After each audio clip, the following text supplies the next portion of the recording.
ქართლოს მივესალმები ძალიან დიდი მადლობა რომ მიაწვდით ჩვენ აუდიტორიას უფრო მეტ ინფორმაციას ვინაიდან დაიწურება ტრამპის ულტიმატუმის ბოლო ცნობები არის რომ ნავთობისა და აქციების ფასები იზრდება ირანისთვის წაყენებული პირობების ბოლო ვადის მოახლოების გამო რა მოლოდინი არსებობს 7 აპრილი არის სწორედ მის მიერ დასახელებული ბოლო თარიღი დღეს დაწერა კიდეც თქვა კიდეც რომ კაცობრიობას ემუქრება აი ამ ვადის ამოწურვის შემდეგ. დიანა გამარჯობა მივესალმებით თქვენს მაყურებელს ვერ ვიტყოდი რომ კაცობრიობას დაემუქრა პრეზიდენტმა ტრამპმა დაწერა რომ ცივილიზაციას კი ბატონო ციტატას ვეძებდი ზუსტ დიახ ხო ვერ ვიტყოდი რომ სრულიად ცივილიზაციას დაემუქრა ამით საუბარია კონკრეტულ კი ბატონო პრინციპში ეს არ არის პირველი ამ შინაარსი მთელი ცივილიზაცია დღეს ღამით მოკვდება ციტატებს სიზუსტე უყვარს კი ბატონო დიახ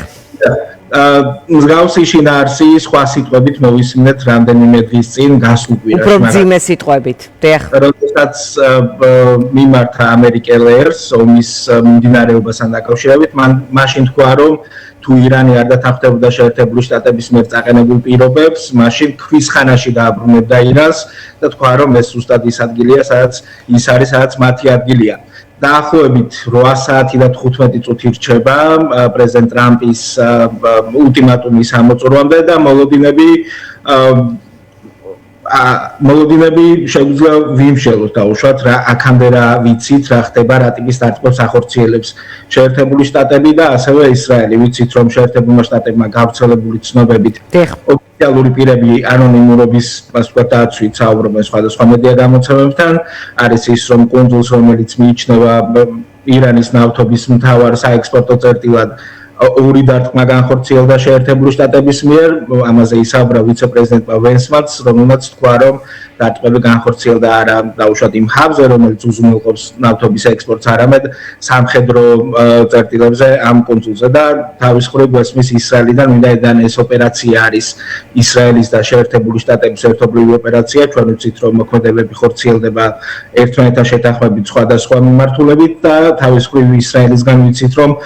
მან უკვე განახორციელა გარკვეული დარტყმები რკინიგზაზე ხიდებზე და აქ მანამდე ასე ვთქვათ წინასწარ ირანელ ხალხს მოუწოდა ისრაელმა თავი შეიკავა ასე ვთქვათ რკინიგზის გამოყენებისგან გადაადგილებისთვის. მოლოდინები პრინციპში ალბათ ყველაზე დიდი არის ის რომ დაველოდოთ რა მოხდება ვაშინგტონის დროით საღამოს 8 საათის შემდეგ თუ ირანი ასე ვთქვათ არ გამოეხმაურება არ დათანხმდება პრეზიდენტ ტრამპის მიერ წაყენებულ პირობებს და ამ შემთხვევაში მთავარი მოთხოვნა არის ჰორმუზის სრუტის გახსნა რომელიც იქცა არა მხოლოდ ეკონომიკურ საკითხად ამ ომში ვინაიდან ამ ჰორმუზის სრუტის ჩაკეტვას გავლენა აქვს გლობალურ ფასებზე ნავთობის და საწვავის მიმართულებით არამედ ვთქვათ ასევე იქცა მთელი ამ სამხედრო ოპერაციის ასე ვთქვათ განვითარების კულმინაციად როგორ შეიძლება გარდაიქმნას ეს სამხედრო ოპერაცია უფრო დიდ მასშტაბებში როდესაც მაგალითად პრეზიდენტ ტრამპის იმუქრება იმით რომ ირანის ცივილიზაციას ასე ვთქვათ გაანადგურებს თუ არ დათანხმდება პირობებს ირანის რეჟიმი. საინტერესო იყო რომ ამავე განცხადებაში პრეზიდენტმა ტრამპმა თქვა რომ რეჟიმი არის შეცვლილი ირანში და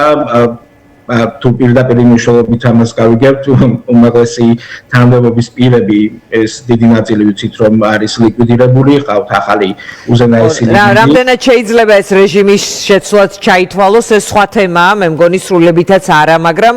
ის ცდილობს თქვას რომ რაღაც სხვა ხალხია და მათთან მეტი შანსია მოლაპარაკების თავიდან ასე ამბობდა თუმცა ბოლოს პირობებზე თქვა რომ ეს არის არასაკმარისი შეთანხმებისთვის რეჟიმის ცვლილება რამდენიმენაირად შეიძლება იყოს აღქმული ერთი რჩება რეჟიმი რომელიც ცვლის პოლიტიკას არის ნაკლებად რადიკალ ან რეჟიმი თუ შევხედავთ ასე ვთქვათ მმართველობის სტილს შეიძლება ჩაითვალოს რეჟიმის ცვლილება, როდესაც რჩება ისლამური სახელმწიფო, მართული იგივე ფორმით, რაც აქამდე იყო, თუმცა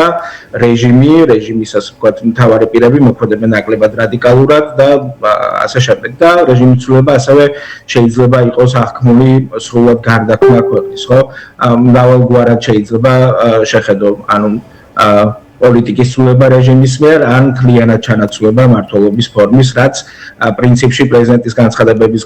განცხადებებიდან გვესმის, რომ ის ასე ვთქვათ, ერთგვარად იმედს ამყარებს, როდესაც რო დადგება ირანელი ხალხი, ასე ვთქვათ, აიღებს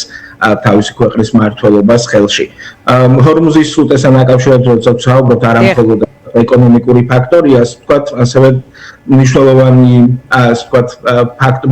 ფაქტორად იქცა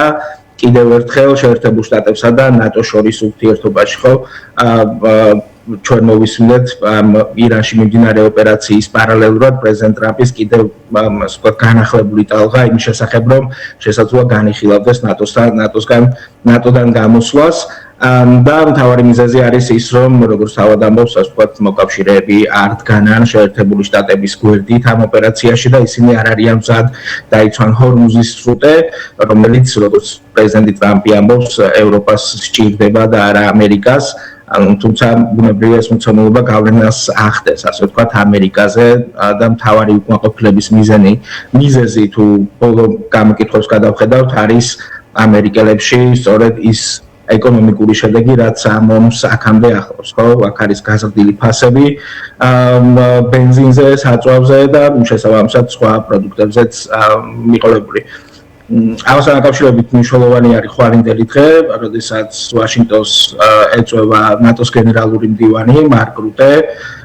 და ჩვენ ნახავთ, ასე ვთქვათ, პრეზიდენტისა და გენერალური მდივნის შეხვედრას, გაკეთება განცხადებები და მეც გავიგებთ პრეზიდენტ ტრამპის დამოკიდებულების შესახებ ნატოსთან დაკავშირებით ვფიქრობ. კარტლოს, დიდი მადლობა. ძალიან დიდი მადლობა, რომ ვთქვათ, ბოლო ცნობები, ბოლო ახალი ამბები მოუყევით ჩვენ აუდიტორიას. დღეს თბილისის დროით, ვთქვათ, 8 აპრილი, როცა თენდება 4 საათი,